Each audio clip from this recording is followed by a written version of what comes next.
මාළු එඹුල් තියල් හදන එක මාරම අමාරු ලොකු ප්‍රොසෙස් එකක් තියෙන වැඩක් කියලාදවත් හිතාගෙන හිටියේ. එහෙනම් අද මේ වීඩියෝ එක බැලුවට පස්සේ ඔයාට හිතෙයි මේක කොච්චර ලේසි කෑමක්ද කියලා. ඉතින් කිසිම කලබලයක් නැතුව හරිම ලේසියෙන් මේක හදාගන්න විදිය අද මම ඔයාලට පෙන්නනවා. ඔයාලා ලෑස්ති නම් අපි ඉක්මනට යමු චිලි කල්චර් කුස්සියට. ඉතින් අද මම මේක හදන්නේ කෙලවල්ලෝ මාළු ග්‍රෑම් 500කින්. ඉතින් අපි මුලින්ම මේකට ඕන කරන පේස්ට් එක හදා ගන්න ඕනේ. ඒ සඳහා මම ගොරක ක්‍රීම් මේ සැඳි දෙකක් දාගන්නවා. ගම්මිරිස් කුඩු මේ සැඳි දෙකක්. ලුණු කුඩු තේ හැඳි එකක්. අමු තුන පහ තේ හැඳි භාගයක්. කහ කුඩු තේ හැඳි කාලක්. මේ දේවල් ටික දාගෙන මේකට වතුර ස්වල්පයක් එකතු කරගෙන මේක හොඳට අනා ගන්න ඕනේ.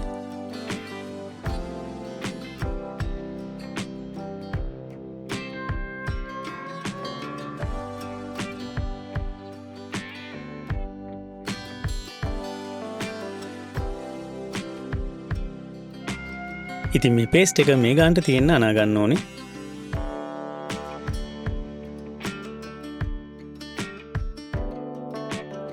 දැන් අපි අපේ මාළු ටිකට මේ පේස්ට් එක හොඳට තවර ගන්න ඕනේ.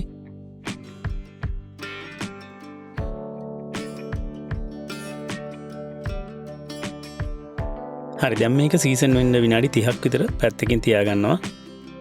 ඊට පස්සේ මම හොඳට ඉඩ තියෙන ඇතිලියක් අරගෙන අඩියට මේ වගේ කරපිංචා රාම්පේ සහ කුරුඳු තට්ටුවක් වගේ තියෙන්න වතුර ගන්නවා.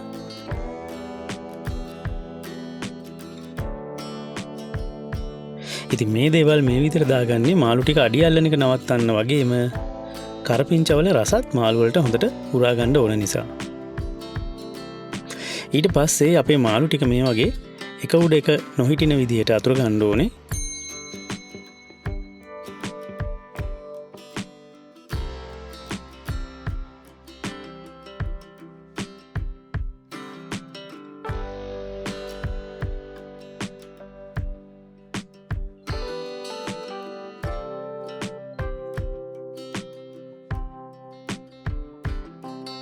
ඉතින් මේකට අපි මාළු ටික සීසන් කරගත්ත භාජනයේ ඉතුරු වෙලා තියෙන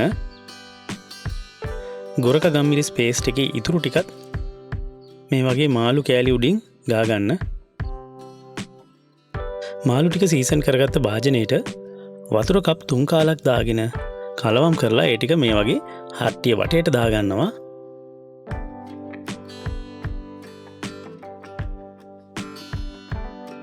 හරි, දැන් මම මේක ලිපේ තියලා පියනකින් වහලා විනාඩි 10ක් විතර මධ්‍යම ගින්දර මට්ටමේ උයා ගන්නවා. ඉතින් විනාඩි 5කට විතර පස්සේ පියන ඇරලා මේකේ ලුණු මට්ටම බලන්න පුළුවන්.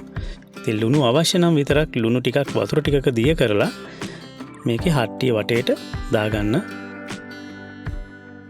ඉතින් මම අද මේකට පාවිච්චි කරේ කඩෙන් ගත්ත ගොරක ක්‍රීම් එකක් නිසා ඒව නිෂ්පාදනය කරද්දී කල් තියාගන්න ඕන නිසා ලුණු සෑන් එකතු කරලා තියෙනවා. ඒ නිසා මම මේකට ලුණු තේහෙන්දක් විතරයි දාගත්තේ. ඉතින් ඔයාලට ලුණු චෙක් කරලා බලලා ලුණු අවශ්‍ය නම් මේ වෙලාවේ ලුණු ටිකක් දාගන්න පුළුවන්. ඉතින් අපි මේ වගේ සැරෙන් සැරේ මේ වගේ ඇතිලිය දෙපැත්තෙන් අල්ලලා මේ වගේ කලවම් කරගන්නත් ඕනේ. ඉතින් එහෙම කරන්නේ අපි මේකට හැන්දක් දැම්මොත් මාළු ටික ඔක්කොම කැඩිලා යන්න පුළුවන් නිසා. ඉතින් මේකේ වතුර මේ වගේ නටනවා කියන්නේ මාළු ටික තැම්බෙන්න පටන් අරන් තියෙන්නේ. ඉතින් විනාඩි 10කට විතර පස්සේ මම මේක පියන ඇරලා උයා ගන්නවා. මේ වෙලාවේ ලිපේ ගින්දර ගොඩක්ම අඩු කරලා තමයි තියාගන්න ඕනේ. ඉතින් ඒ අතරේ මම මේක මේ වගේ සැරෙන් සැරේ කලවම් කරගන්නවා. ඉතින් අපි මේකේ වතුර ගතිය හොඳටම හිඳලා යනකම් මේ වගේ අඩුම ගින්දරේ උයා ගන්න ඕනේ. ඉතින් ඔයාලට පේන මෙන්න මේ වතුර ගතියත් තව ටිකක් අඩු වෙනකම් මම මේක ලිපේ තියාගන්නවා.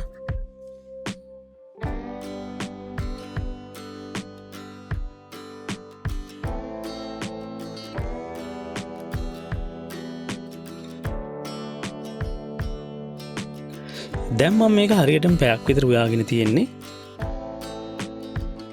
ඉතින් දැන් නම් වතුර ටික හොඳටම හිඳිලා ඇඹුල් තියල් එක නියම පදමට ඇවිල්ලා තියෙන්නේ. ඉතින් මේ වෙලාවේ මම ලිප ඔෆ් කරගෙන මේක මේ විදිහටම ඇතිලියම තියෙන්න අරිනවා. එතකොට ඇතිලියේ තියෙන රස්නෙට මේකේ වතුර ගතිය තවත් හිඳිලා යනවා. ඉතින් ඔයාලට පේනවනේ මාළු කෑලි ටිකත් නියම ගානට තැම්බිලා තියෙනවා. ඉතින් ඔයාලා හිතාගෙන හිටිය තරම් අමාරු වැඩක් නෙමෙයි නේද? ඔයාලා මේ මාළු ඇඹුල් තියල් හදලා කල් තියාගෙන කන විදිය මම ඩිස්ක්‍රිප්ෂන් එකේ දාන්නම්. ඉතින් ඔයා ඒක අනිවාර්යෙන් කියවලා දැනුවත් වෙන්න. ඒ වගේම අද මම මේකට පාවිච්චි කරේ කඩෙන් අරගත්ත ගොරකා ක්‍රීම් එකක්. ඉතින් ඒ ගොරකා ක්‍රීම් එක ගෙදරදිම හදාගන්න විදිහත් මම ඩිස්ක්‍රිප්ෂන් එකේ දාලා තියන්නම්. ඉතින් අවශ්‍ය අය ඒ ටික කියවලා බලන්න. ඉතින් එහෙනම් ඔයා අපේ චිලි කල්චර් YouTube channel එක තවමත් subscribe කරලා නැත්නම් දැන්ම ගිහින් subscribe කරලා bell icon එකත් අනිවාර්යෙන් click කරලා තියාගන්න. ඒ වගේම අද වීඩියෝ එකෙන් ඔයාලට මාළු ඇඹුල් තියල් හදන හැටි හරියට ඉගෙන ගන්න පුළුවන් වුණාද කියලා පොඩි කමෙන්ට් එකකුත් දාන්න. ඔයාලා හැමෝටම සුබ දවසක්.